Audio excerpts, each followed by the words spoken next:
मैं सबकी तरफ से उनका एक्नॉलेजमेंट करना चाहता हूँ, धन्यवाद देना चाहता हूँ। और आप सब लोग जो यहाँ पर बैठे हैं, आप सब लोगों ने इनको इस मुकाम पर पहुँचाने में विवेक को कितने साल हो गए किरण जी? 100 साल। और तरुण भारत को 60। 100 साल 60 साल तक नॉन कॉमर्शियल, नॉन दबाव तंत्र का यूज़ किए हुए अच्छी बातें समाज के सामने परोसना, ये सोचने को तो अच्छा लगता है, पर करने को जो भी लोग जुड़े हुए उनको मालूम है कि कितना डिफिकल्ट है। पर आप सबके सहयोग से जो लोग यहाँ पर बैठे हैं वो सब कहीं ना कहीं इस यात्रा के सुरू आहे। या 9-10 वर्षांच्या पुढच्या वाटचालीचा आपण आज इथे सगळेजण विचार करतोय।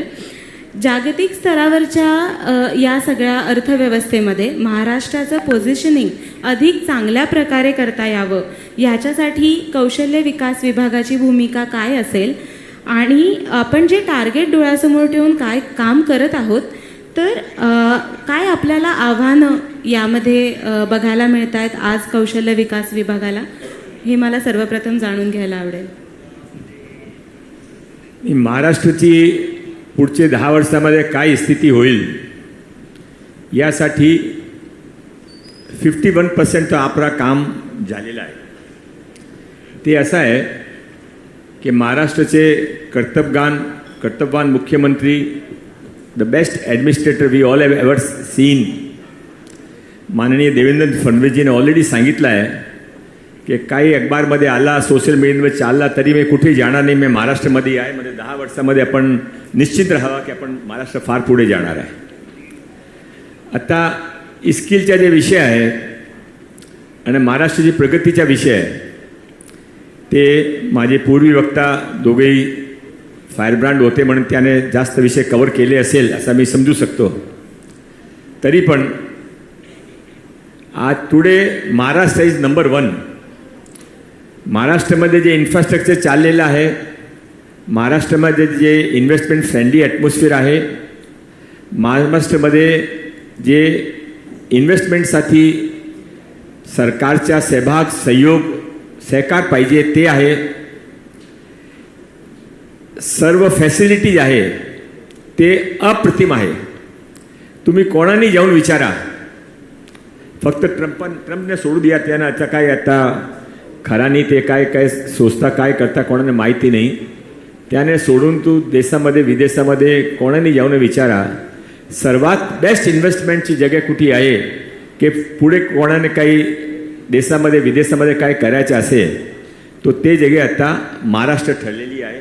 महाराष्ट्र नंबर 1 आहे, स्किलमध्ये पण महाराष्ट्र नंबर 1 आहे आणि महाराष्ट्र अजून पुढे जाणार आहे। त्यामध्ये 51% श्रेय देवेंद्र फडणवीस साहेबांचे मुख्यमंत्री नेतृत्वामध्ये जातात। ते आता जे पायाभरणीचं काम चाललं आहे ते 10 वर्षापर्यंत महाराष्ट्रामध्ये पुढे ठेवणार आहे।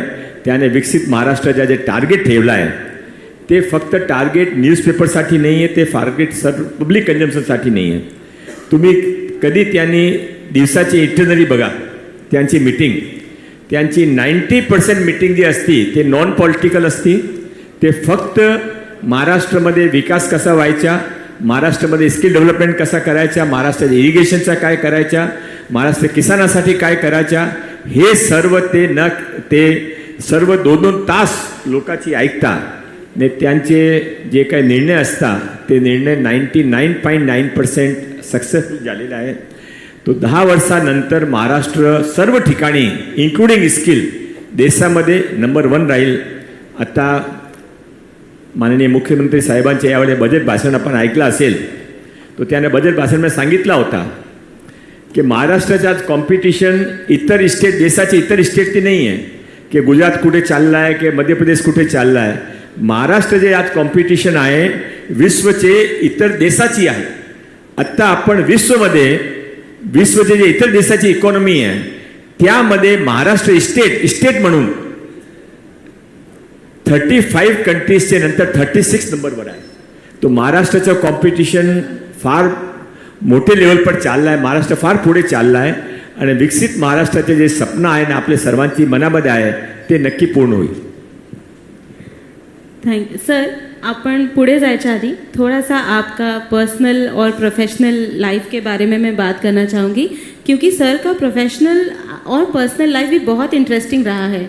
ये खुद एक लीगल बैकग्राउंड के फैमिली में इनका जन्म हुआ, इन्होंने खुद भी वकालत की पढ़ाई की है और उसके बाद रियल एस्टेट में आके भी एक बहुत बड़ा एम्पायर खड़ा करने के बाद आज सोशियो पॉलिटिकल लीडरशिप के तैर में इसमें वो पिछले 25-30 साल से काम कर रहे हैं।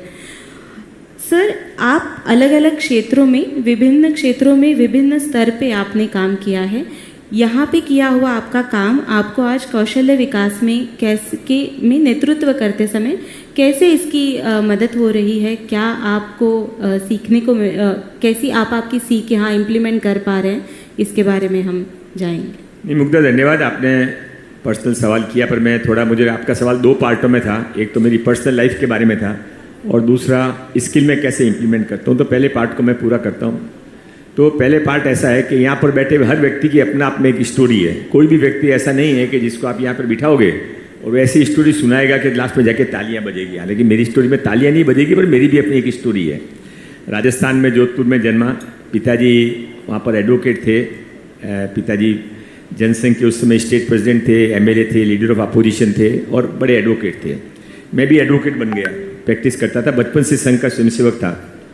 तो पिताजी हाईकोर्ट जज बन गए करके मेरे को मुंबई आना पड़ा। मुंबई आने के बाद में मेरे पास कुछ काम था नहीं, तो मैं यहाँ पर 3 साल तक 1800 रुपये 2000 रुपये की नौकरी किया बाइकला के अंदर। अभी हम लोग जब बैठे थे इधर VIP लॉन्च के अंदर, तभी बात चल रही थी कि आप सोमानी में आपके बच्चे पढ़ते थे। तो मैं बाइकला में, तभी तो मैंने थोड़ा शर्म से बोला नहीं, मैंने यही बोला कि किसी के रेंटल फ्लैट में दिए हुए मैं रहता था। पर सच ये है कि मैं मेरे ससुराल के दिए हुए 1 रूम किचन फ्लैट के अंदर रहता था। मेरे दोनों बच्चों का जन्म वही हुआ और वहाँ पर हमारे पास कुछ भी नहीं था। सब बहुत तकलीफ में दिन गुजारे। मेरी पत्नी दोनों बच्चों को, एक को गोद में लेके, एक हाथ में लेकर स्कूल छोड़ने जाती थी, लेने जाती थी। पर धीमे धीमे बाद में जब थोड़े दिन मैं वहाँ पर जहाँ पर नौकरी करता था, 2 साल में 3 नौकरियाँ बदली। जो अभी मुंडे साहब है ना, उनकी 21 साल में 25 ट्रांसफ़र हो गई। तो मेरी खुद की ट्रांसफ़र थी, मैंने खुद ने नौकरी छोड़ दी थी क्योंकि ख्याल बड़े थे और नौकरी छोटी पड़ती थी।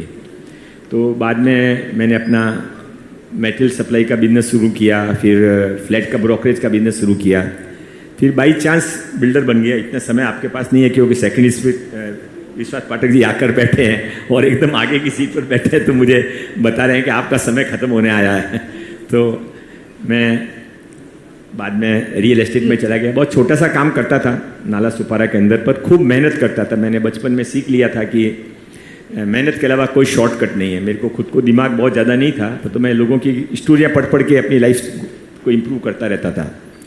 तो मैंने पढ़ा ओनासिस की जो पत्नी थी जेफ कैनेडी, JK कैनेडी की विधवा जैकलिन कैनेडी, तो उसने कैनेडी की हत्या के बाद में ओनासिस से शादी की। तो ओनासिस की आत्मकथा जिसको भी मौका मिला पढ़ना चाहिए। ओनासिस ने लिखा है अपनी कहानी में कि मैं बचपन में मेरी माँ मेरे पिता ने मेरी माँ को छोड़ दिया, दूसरी शादी कर ली, और मेरी माँ ने भी थोड़े दिनों के बाद में दूसरी शादी कर ली। मैं रोड पर आ गया, वहाँ कोई किसी की ज़्यादा चिंता करता नहीं है।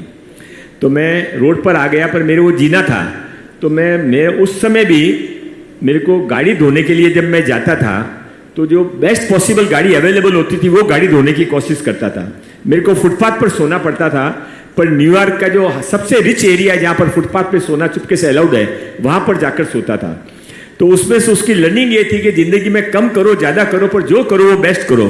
तो मैंने भी लाइफ में जो लोढ़ा बिल्डर का भी आप देखते हैं, तो उसका कभी जो कम कमाए ज़्यादा कमाए उस पर ध्यान नहीं दिया, पर बेस्ट काम करने की कोशिश की, इसलिए गाड़ी आगे बढ़ती रही। यहाँ आने के बाद में बजरंग दल में एक शेषाद्रिचारी जी करके हमारे उस समय के बीजेपी के संगठन मंत्री हुआ करते थे, आप थे उस समय। तो पहले मैं बजरंग दल में था, बजरंग दल के आंदोलन में भाग लेता था, राम जन्मभूमि में था। फिर शेषाद्रिचारी जी ने बीजेपी में ले लिया। बीजेपी में लेने के बाद में 95 का चुनाव आया, और चुनाव में मलबारी जहाँ पर मैं उस समय तक रहने को चला गया था, वहाँ पर कोई हमारे को ज़्यादा वोट मिलते नहीं थे। हर समय हमारी जमानत जब्त होती थी 75 के अंदर, इमरजेंसी में 77 में। जब सारी सीटें बम्बई की जीत गए तो भी वो सीट कांग्रेस जीती थी, कि बड़े बड़े पैसे वाले लोग रहते थे, उनको ये बीजेपी शिवसेना का साथ पसंद नहीं था। तो मेरे को कोई कैंडिडेट नहीं मिला। हर बार हम लोग बाहर से कैंडिडेट लेके आते थे, कभी दहीजर से, कभी अहमदाबाद से। तो मेरे को सीट मिल गई और गलती से 300 वोट से जीत गया। तो मैं तब से गा के, वहाँ के लोग बहुत अच्छे हैं, कार्यकर्ता बहुत अच्छे हैं, तो 7 चुनाव पूरे हो गए और मैं ज़िंदगी में आगे बढ़ता रहा। पर मैंने मेरा बिजनेस कभी नहीं छोड़ा। मैंने पहले दिन ही लोगों को जाके बोल दिया था, आई एम ए बिल्डर, मैं रियल एस्टेट का काम करता हूँ। और उस समय तो बिल्डर को आज भी लोग अच्छा नहीं समझते, उस समय तो लोग हेट करते थे। तो भी मैंने कहा मैं कम से कम उन सबसे बहुत अच्छा हूँ कि जिनका नॉन सोर्स ऑफ इनकम नहीं है, मेरा नॉन सोर्स ऑफ इनकम है और मैं ये बिजनेस करते हुए मेरी ज़िंदगी गुजार रहा हूँ। तो मैंने अपने बिजनेस को छुपाया भी नहीं, लास्ट तक बिजनेस करता रहा। 7 साल पहले जब मैं बॉम्बे बीजेपी का अध्यक्ष बन गया तब मैंने बिजनेस में से बाहर निकल गया, पर अभी भी मेरे को बिजनेस की तरफ ध्यान रहता है, मेरा बिजनेस में इंटरेस्ट भी है। अब उसमें समय नहीं देता हूँ क्योंकि इथिकली वो रॉन्ग है। पर मुझे इतना ज़रूर समझ में आता है कि भारत में जो एक ये सोच है कि कोई बड़ा बिजनेसमैन है तो उसको राजनीति में नहीं आना चाहिए, बड़ा प्रोफेशनल है तो उसको राजनीति में नहीं आना चाहिए, ये सोच गलत है। दुनिया के अंदर जर्मनी, जापान, अमेरिका देख लो, बड़े बड़े इंडस्ट्रीज हाउस के लोग, बड़े बड़े प्रोफेशनल्स लोग, रीगन भी अच्छा एक्टर था जापान जर्मनी में, वो प्रेसिडेंट भी बनते हैं, सब प्राइम मिनिस्टर भी बनते हैं, वहाँ कोई ऑब्जेक्शन नहीं लेता। यहाँ पर यह है कि आपका कोई बिजनेस नहीं होना चाहिए, कोई काम नहीं होना चाहिए। अरे आप नहीं करोगे तो फिर देश के अंदर आप करप्शन जो हो रहा है उसको आप कैसे रोक पाओगे? जब तक अदर सोर्स ऑफ इनकम किसी की नहीं होती है तब तक वो लाइफ में जाकर वहाँ क्या करेगा? तो इसलिए मेरा एक अलग लाइफ का फंदा है, मैं मेरी तरीके से ज़िंदगी गुजरता रहता हूँ, अभी तक चल गया हूँ। और स्किल का जहाँ तक आपने विषय समझाया है तो स्किल मेरे को बहुत अच्छी लगती है। मैं 27-28 साल के बाद में मैं 95 से MLA चला आ रहा हूँ और पता नहीं क्या कारण है। किरण जी मेरे बहुत अच्छे मित्र हैं, इनको भी 2-3 बार पूछा पर ये कोई जवाब नहीं देते हैं। तो सब मेरे जूनियर सारे मिनिस्टर बन गए बॉम्बे के अंदर, जो सारे MLA मिनिस्टर बन गए। मैं ऐसा कैसा बाहर खड़े यस सर नो सर में लगा रहा लाइन के अंदर।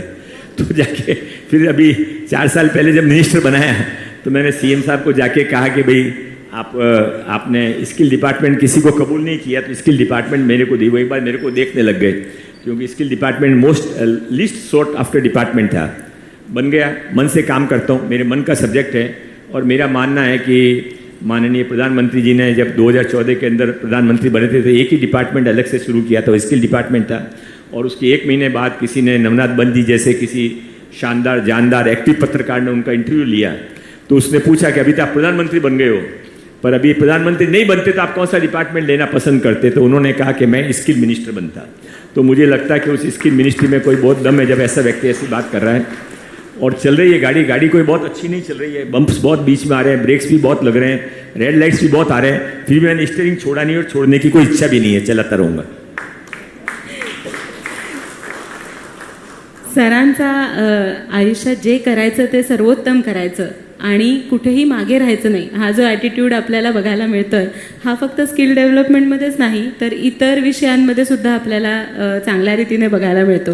जसं की मालाड मालवणी भागात अनधिकृत बांधकामं, अतिक्रमणं हटवण्यासाठी सरांनी पुढाकार घेतला। बेकायदेशीरपणे राहणाऱ्या लोकांबाबत आपण सातत्याने आवाज उठवलात। गोराई भागात जी अतिक्रमणं डेमॉलिश करण्यात आली आणि या सगळ्यामध्ये तुमच्या प्रयत्नांना यश येताना दिसतंय। सरकार, राज्य सरकार, महानगरपालिका यावर कठोर निर्णय घेत आहे आणि एक भूमिका घेत आहे आणि जी पार पण पाडत आहे। परवा जे बांद्र्यात झालं त्याच्यातून पण आपल्याला हेच बघायला मिळतं। यालाच सर मालवणी पॅटर्न म्हणायचं का आणि त्याची गरज का तुम्हाला जाणवते? मेरा थोड़ा बैकग्राउंड ऐसा है कि मेरे बचपन में जब पिताजी चुनाव लड़ते थे राजस्थान जोधपुर में तो वहाँ के मुख्यमंत्री थे बरकतुल्ला खां, उनके सामने हम चुनाव लड़ते थे। और मैं बहुत छोटा था पर चुनाव में तब भी भाग लेता था। और बरकतुल्ला एक बार 200 वोट के मार्जिन से जीते तो अगली बार वो चले गए, फिर उन्होंने अपने भाई लियाकतुल्ला को वहाँ खड़ा किया। तो हर चुनाव में वहाँ पर हिंदू मुस्लिम हुआ करता था और हिंदू मुस्लिम होता था, दंगे होते थे। और हर 3 साल उस समय कांग्रेस की सरकार होती थी। पर एक घटना मेरे दिमाग में रह गई। तो मेरे पिताजी एडवोकेट थे, तो अभी जैसे एडवोकेट के असिस्टेंट होते हैं विश्वास जी, उस समय मुंशी करके हुआ करते थे, तो मुंशी सारा ऑफिस संभालता। तो हमारा जो पिताजी का मुंशी था वो हमको स्कूल की टांगे पे छोड़ने भी आता था, घर के सारे काम भी करता था, पिताजी के क्लाइंट से फीस भी लेता था, फाइलें भी लेके जाता था, सब परिवार के जैसा रहता था। पिताजी चुनाव लड़ने को आए तो पिताजी ने उस दिन शाम को सब खत्म हो गया, 9 बजे जाने का समय, वो तो आके खड़ा रहा। मैं उस समय बैठा था तो वो बोले जाइए अभी आप जाइए, कल मैं आपके मोहल्ले में आ रहा हूँ, कल मेरा दौरा वहाँ का, मेरे पिताजी का चुनाव था। मैं ये बात कर रहा हूँ 1972 के चुनाव की, नहीं 75 के चुनाव की बात कर रहा हूँ, सॉरी 72 का चुनाव था। तो उसने बोला नहीं, बोले क्या आऊँगा ना आपके घर पे ही चाय पीने आऊँगा। तो उसने एक जवाब दिया कि गुमान मल जी आप आइए, मेरे घर पे आइए, वहाँ मोहल्ले में आइए, पर आपसे रिक्वेस्ट है कि आप मेरे घर पे मत आना। तो क्यों नहीं आना? बोला आप घर पे आओगे तो आने वाले समय में मेरा मोहल्ला मेरी तरफ गलत दृष्टि से देखेगा, तो आप मेरे घर पे मत आना। और उसने बाद में मेरे पिताजी को बता भी दिया कि मैं आपको वोट नहीं दूंगा। तो ये जो मेरे दिमाग में गांठ बैठ गई कि जो जिंदगी भर हमारे साथ में रहता है, जिंदगी भर हमारे रहता है, उसके लिए भी ये एक पॉलिटिकल वोट नहीं है, उसके लिए रिलीजियस वोट है। तो वाई वी आर, हम इनको क्यों इतना सर पे बांग्लादेशी रोहिंग्या को सर पे बांध कर चलते हैं। और मैं माननीय परम पूज्य सरसंघ चालक मोहन भागवत जी का एक भाषण में सुन रहा था, तो उन्होंने बड़ा अच्छा उसमें से सेंटेंस कहा था। उन्होंने कहा, किसी ने उन पत्रकार ने पूछा, आप जैसी मुग्धा महाजन जैसी कोई मीठी मीठी बात करने वाली पत्रकार थी, तो उसने एक अच्छा सा सवाल किया कि भाई ये भारत पाकिस्तान का युद्ध कब समाप्त होगा, ये तनाव कब खत्म होगा। तो उन्होंने कहा ये तनाव खत्म होने का चांस बहुत कम है। उसका कारण ये, जब होगा तब भगवान करे अच्छा जल्दी हो जाए, पर उसका जो कारण है, उसका कारण क्या है। उन्होंने बताया कि कारण ये है, मैं परम पूज्य सरसंघ चालक जी को कोट करके कोई बात कर रहा हूँ, तो मैं पूरी ईमानदारी से एक एक वर्ड भी मेरा इधर उधर नहीं जाइए, मान्यता रख के करूँगा। तो उनका जवाब करीब करीब ये था, उनका जवाब ये था कि इसका मूल का कारण ये है कि 1947 के अंदर देश का पार्टीशन हो गया। उन्होंने अपने जाति के नाम के ऊपर मुसलमानों को अलग देश चाहिए, पाकिस्तान ले लिया। जो हिंदू जहाँ पर बचे उसका नाम हिंदुस्तान हो गया। अब वो 50 साल 70 साल के बाद में कहते हैं कि पाकिस्तान तो हमारे, ये हिंदुस्तान भी हमारा, ये कैसे चलेगा।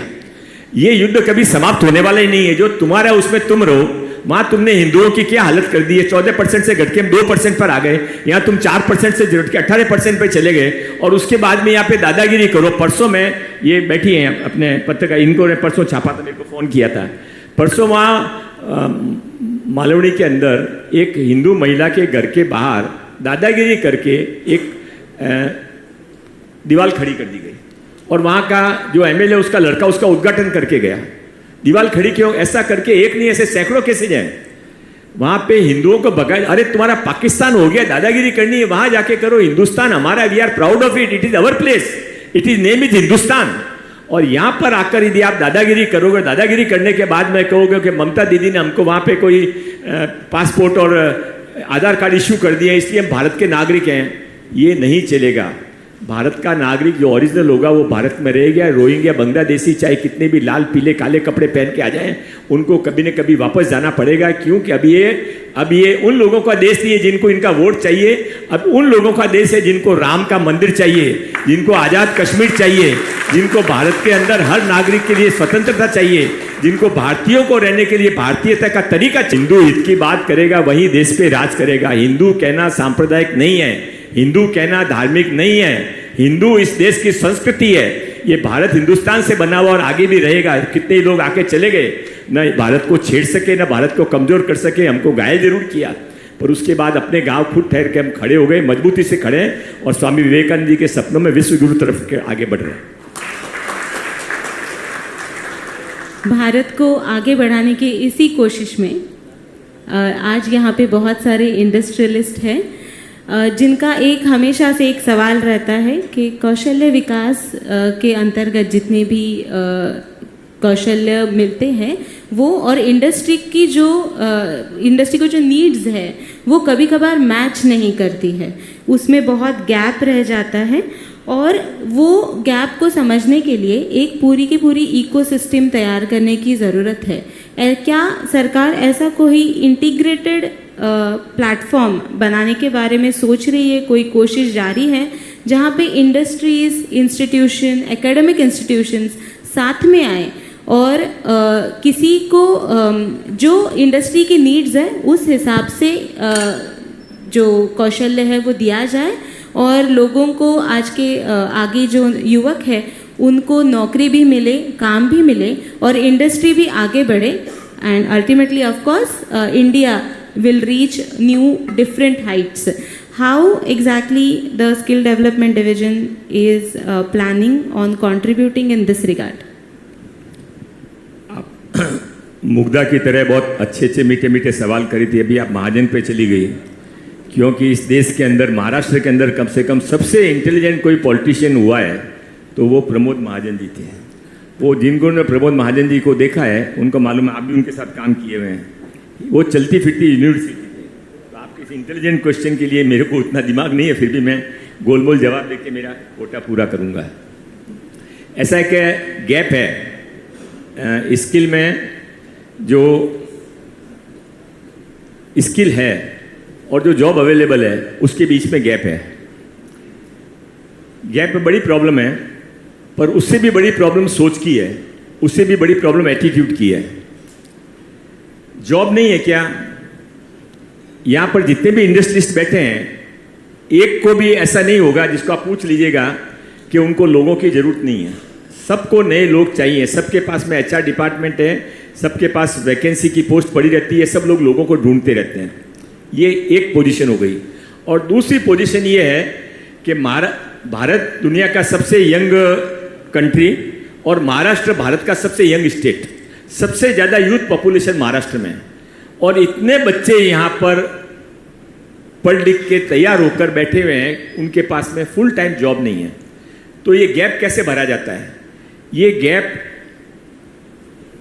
जिसको एम्प्लॉय चाहिए वो एडवर्टाइजमेंट देता है, एचआर को भगाता है, रिक्रूटमेंट एजेंसी को कांटेक्ट करता है और जॉब लेने के लिए लाइन लगती है। 50 लोगों का रिक्वायरमेंट हो तो 500 लोग इंटरव्यू देने के लिए आते हैं, पर इसमें हमारे लोग अनएम्प्लॉयड किए महाराष्ट्र के। तो उसका कारण ये है कि कोई बिहार का, कोई मध्य प्रदेश का, कोई छत्तीसगढ़ का, कोई झारखंड का, कोई राजस्थान का वहाँ पर आता है, जॉब लेकर जाता है। यहाँ तक तो हमको स्वीकार था, अब उससे 2 कदम आगे चला गया है। अभी कम से कम मैं आपको 5 से 10 ऐसे बड़े ह्यूमन पावर के काम हैं जहाँ पर भी मैक्सिमम बांग्लादेशी रोहिंग्या अंदर घुस गए हैं। आप ये जोमेटो को ले लो, आप ड्राइवर्स के काम को ले लो, आप to the some extent even gym instructors को ले लो, आप मतलब इतने हेयर कटिंग वाले को ले लो, सब्जी जो अपने मछली बेचने वाले, सब्जी बेचने वाले लोग थे उनको गिन लो, अनलिमिटेड नंबर है। तो ये जो सिचुएशन है, ये सिचुएशन बहुत विस्फोटक सिचुएशन है। और इसके लिए जहाँ पर स्किल गैप पूरा करने की ज़रूरत है, उसके साथ में हमारे बच्चों को जॉब के प्रति मन तैयार करने की भी ज़रूरत है।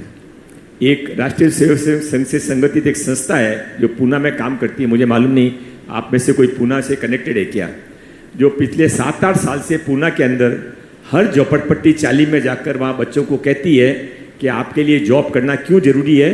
उनको खाली मानसिक तौर पे तैयार करती है कि आप जॉब के लिए अपने आप को तैयार करो। Skilling is not a very big thing, job is not a very big problem, big problem is attitude and your acceptability to accept that job.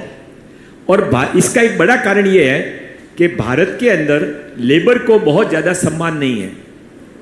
हम यहाँ पर, आप लंदन अमेरिका जाओ, कई बार आप जाते हैं, आप लोग सब, आप किसी होटल में खाना खा रहे हो, पास में 2 लोग आकर बैठते हैं, गाड़ी से उतरते हैं, आप कांच से देख रहे हो गाड़ी से उतरे हैं, उनके कपड़ों पर चूना लगा हुआ है, सीमेंट लगी हुई है, आपके बाजू में बैठ के फर्स्ट क्लास ऑर्डर देते हैं, टिप भी छोड़ के जाते हैं, वो गाड़ी में बैठ के चले जाते हैं, आपको और नहीं लगता। और यहाँ पर आप आईटीसी में कहीं अभी चाय पीने को जाएंगे, किरण जी ले जाएंगे कि नहीं ले जाएंगे मालूम नहीं है, पर वहाँ बाजू में बैठकर कोई ऐसी ड्रेस वाला आदमी आ जाए तो अपने मन में आता है ये कैसा होटल, इस हॉस्टल का क्या स्टैंडर्ड हो गया। ये है हमारा लेबर के प्रति एटीट्यूड। तो जब तक मेहनत करने वाले के प्रति हमारा एटीट्यूड ठीक नहीं होगा, तब तक हमारे बच्चे वो मेहनत का काम नहीं करेंगे।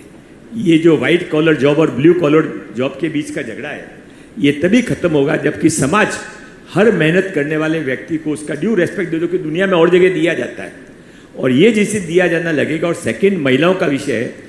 50% पॉपुलेशन जहाँ पर हो वहाँ यदि महिलाओं का जॉब करने का क्षेत्र अभी भी मुझे लगता नहीं कि एक विवेक और तरुण भारत का विषय छोड़ दो तो, और मोदी जी 35% अभी कर रहे हैं, इन्होंने तो पहले से 35% कर रखा है। तो बाकी जगह महिलाएं जॉब के लिए बहुत ज़्यादा बाहर नहीं आती है। और इसके लिए स्किल गैप को पूरा करना, साथ में एप्टीट्यूड और एटीट्यूड को भी डेवलप करना, ये सब चीज़ें साथ में करेंगे तो ही हम स्किल के बारे में ज़्यादा अच्छा काम कर पाएंगे। सर, आपकी इसी बात को पकड़ के मैं एक और डीप सवाल पूछना चाहूँगी।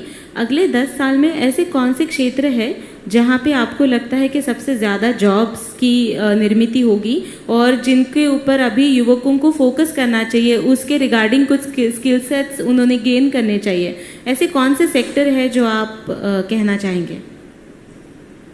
ऐसा अपन मुंबई में बैठे हैं तो मुंबई के आसपास जो कुछ चल रहा है उसमें हम समझ सकते हैं कि सौर ऊर्जा का बड़ा चलेगा, ईवी का बड़ा चलेगा, डेटा सेंटर का काम बहुत आ रहा है,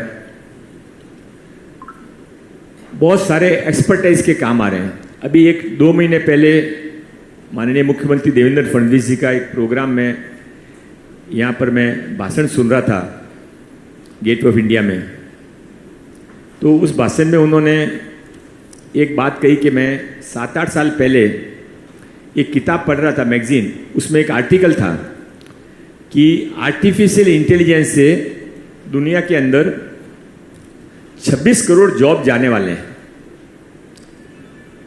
जॉब चले जाएंगे। पर उसके एक पेज के बाद में और लिखा हुआ था कि आर्टिफिशियल इंटेलिजेंस के कारण जो इकोनॉमी बदलाव आएगा उसमें दुनिया के अंदर 28 करोड़ नए जॉब क्रिएट होंगे। तो हर कोई बड़ा जो बदलाव होता है उसके कारण पुराना जॉब चला जाता है, पर नया जॉब बहुत बड़ी संख्या में आता है। आप कल्पना करिए कि जब गाड़ियाँ आई थी उसके पहले क्या था, लोग टांगों में, स्टीमरों पे, इन पे चला करते थे, बैलगाड़ी में चला करते थे। तो उन सब के गाड़ी और टांगों वालों के जॉब चले गए, सच्चे जॉब चले गए। पर गाड़ी आने से, ट्रकें चलने से कितने इकोनॉमी के अंदर बड़ा चेंज आ गया। तो ये जो जॉब आर्टिफिशियल इंटेलिजेंस के कारण नए जॉब क्रिएट होंगे वो बहुत बहुत बड़ी संख्या में होंगे और हमारे बच्चे उसके बहुत कैपेबल हैं। और इसके लिए सारे काम जो कुछ भी सामने दिख रहा है उस काम के अंदर आज से अपने आप को तैयार कर लेंगे तो हमारा एक भी बच्चा लॉन्ग रन में बेरोजगार नहीं रहेगा। ये आपने बहुत बड़ी बात कह दी कि महाराष्ट्र का एक भी बच्चा अगर एआई के रिगार्डिंग स्किल्स डेवलप करता है तो एक भी बच्चा बिल्कुल भी बेरोजगार नहीं रहेगा। तो थैंक यू। ये सर, आप जब ये एआई की बात कर रहे हैं, ये मुंबई या फिर मुंबई के आजू बाजू के इलाके में, तो हम बहुत बार इसके बारे में अलग अलग संस्थाएं देखते हैं जो स्किल्स इम्पार्ट करती हैं।